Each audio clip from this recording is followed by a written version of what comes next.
有不同的声音，不代表就是分裂，它就是一个沟通的开始。国民党主席江启臣邀请民众党主席柯文哲同台参加党智库论坛，引发党内议论，包括担心影响台北市选举竞争，甚至传出倒江声浪。也有人认为说，你来参加论坛是不是会列解蓝营？像这个就是想太多了，你要讲民众党里面也是吵成一团了。论坛不是在比输赢，会有一些不同点。差一点，甚至对立，都没有关系。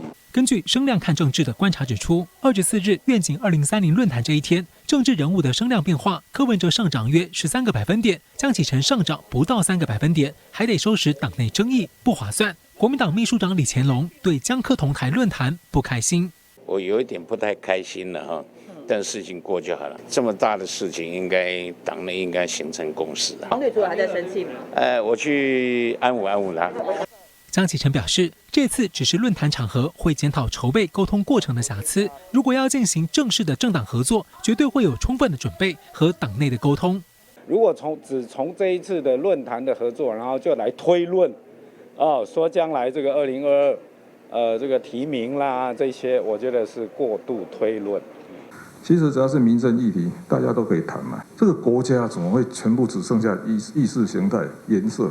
难道我去拜访绿营的任何一个人，我每个都要戴鸭舌帽、戴口罩，好像怕被人家发现的样子。柯文哲之前说，跟国民党、民进党都能合作。国民党立法院党团总召表示，在野党的负责人彼此交换意见是好事，总比密室这个交易要好的很多吧。在野党彼此的互相的交往我想都应该日后会变成为一种常态。我们不排除跟任何，包括跟民进党合作，我们在好的题目上也可以啊。新唐亚太电视胡宗汉、陈慧模、张东旭，台湾台北报道。手续执行长，我们各位。